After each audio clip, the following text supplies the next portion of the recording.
Hi everyone, and today I'm going to teach you a little bit about a few techniques to infuse your knitting with magic.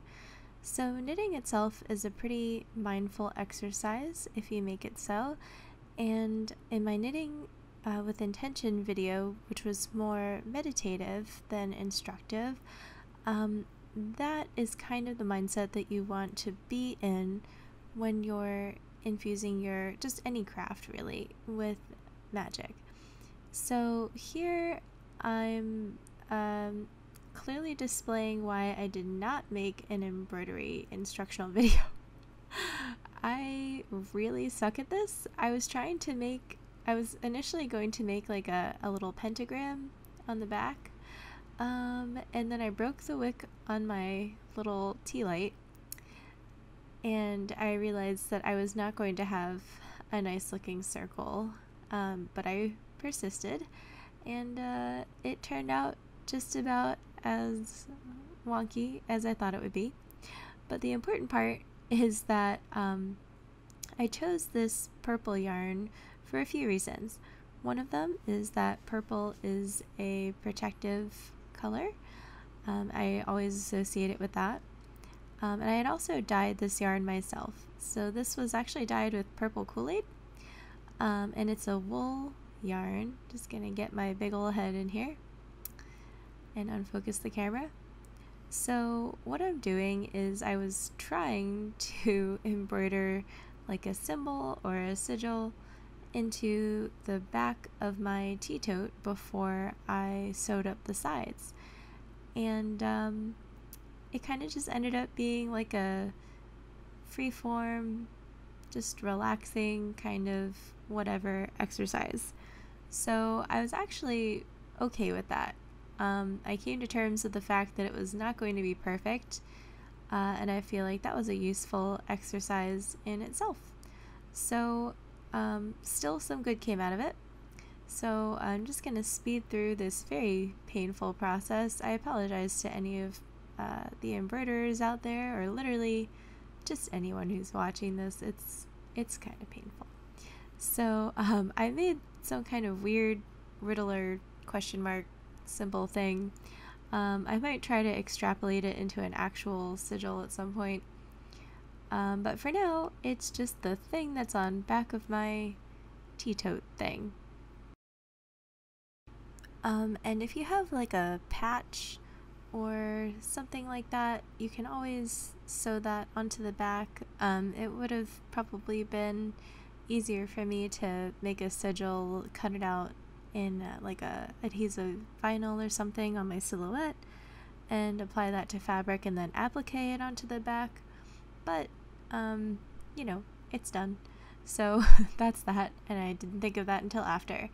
So I'm just trying to weave in my extremely messy ends. I didn't know what to do at this point, so I just kind of admitted that that's how it was gonna be.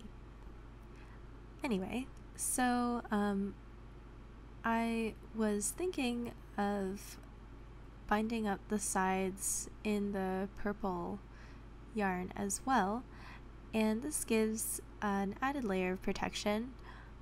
You can bless the yarn if you want when you're using it to sew seam a project together, or just sew it together. So that's another layer of kind of magic that you can add to your knitting. Any kind of seamed or sewn project, you can definitely bless the yarn that you're using to do that in any way that you prefer. And you can also, again, make something a little bit more coherent as a sigil. You can also use, I'm going to use a commercially made button, but you could use something where they make buttons where you can put your own pattern in there. So you can either embroider something on a cloth and insert it into the button cap, or you could make a graphic and make a resin button. There are a number of ways that you could customize a project like this to suit whatever type of magic you're intending to do. But here I chose to double up on the protection theme by seaming up the sides with a purple yarn. Another great way to infuse magic into your knitting is to block it with moon water or with like crystal infused water. So here I have an aura quartz. This was more for aesthetics than anything. I don't actually use crystals a lot for my work. It's just not something that I heavily do, but I figure if you're gonna use moon water, might as well make it a little pretty. So, because right now it's just in a IKEA Tupperware. But basically, what I'm doing here is I'm doing something called blocking the knitting. And so what that means is that you soak the knitting in water completely, and then you shape it and you lay it flat to dry. And what this does is it redistributes the tension that might have been a little wonky while you were knitting, and it helps stitches that curl up, such as the stockinette stitch, which we have all in the middle and the body of this tea tote, to lay flat. So if you noticed this whole time, the top especially was kind of curling inwards, and I wanted to fix that. So I'm just soaking it in the moon water, and that's going to help cleanse it of any kind of like stray negative thoughts I might have had while I was knitting it, of which there were a ton, because I was primarily knitting it at like 3 to 4 in the morning. So you gotta cleanse that energy out of that. You don't want that in your tea. I use the crystal to just weigh it down a little and to squish the yarn over top of the crystal, and that actually soaked it pretty well. I might use weights, maybe not necessarily crystals, but weights in the future. Also, just a note on crystals and water, be really careful which crystals you put in water, because some of them actually dissolve, or they can leave things in the water that you do not want on your knitting. And as a general rule, I believe the ites, any type of crystal or mineral that ends in ite, the suffix, do not use that, because I think those mostly dissolve. So here I'm just reshaping it. I'm trying to get the fold in it really and make sure that the yarn was soaked through. I also want the wool yarn to felt a little bit to really hold the sides together. And I also want to straighten out my wonky stitching. I kind of like the rustic handmade feel of the stitching on the side, so I wasn't really being very precise with that, and I figured, you know, the horror embroidery on the back would kind of add to that feel as well, so the side stitching being precise wouldn't exactly be on brand now, would it? So here I'm just again reshaping it. It's great to keep in mind, you know, thanking the plants that contributed to the yarn if you're using like a cotton or something like that, or the animal if it's a wool, or, you know, anything from that comes from an animal like Angora or alpaca or something like that. And I just sat the crystal on top of it to keep the point straight on the top flap. So it's not for any specific purpose, but if you work with crystals, then, you know, that might be something that would also help infuse magic into your knitting. And lastly, I'm going to be sewing a button onto the tea tote.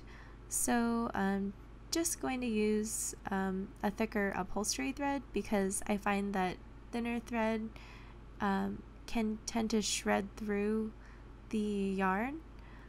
So I also doubled up this upholstery thread, and that has seemed to work for me for buttons before, where I couldn't fit the yarn through the eye of the button for like small buttons on knitted objects. So I couldn't resist grabbing this floral button that I've had for a really long time, and I have not had a use for until now. And I absolutely love the way it coordinates with the sage green of the tea tote itself, and I thought it was really nice to go with that, with a kind of botanical theme of you know, just tea in general, I guess. So I definitely like the, I can't talk. I like the imagery of having a plant item on the front of my work, and I think it makes it kind of remind me of succulents, with the color scheme of the purple and the green and just the shape of the button. So it was something that really pulled it together for me. And in sewing the button, you can think of it like casting a circle, like a permanent circle, attaching it to your knitted work, because, you know, buttons mostly are circles. But other than that, it's also something that seals, you know, the item that you're containing. In this particular case, your tea. It helps keep it in there. So you can think of it as sealing your intentions into the work, further solidifying and just repeating kind of out there to the universe your intention and your magic that you were trying to infuse into your knitting. So the key points in infusing magic in any craft, but let's say particularly knitting in this case, are intention and physicality. So you're making physical actions that embody your intentions, and that is the basis of the witchcraft that I practice. So that's a really successful way that I've found in the past to infuse magic into your knitting. Thank you guys so much for watching this video, and if you've stuck with me through this whole Learning to Knit series, I really appreciate it, and I hope that you had fun and learned a new craft and something that'll help you maybe relax and take a load off, because we all deserve to relax sometimes, especially in these stressful times.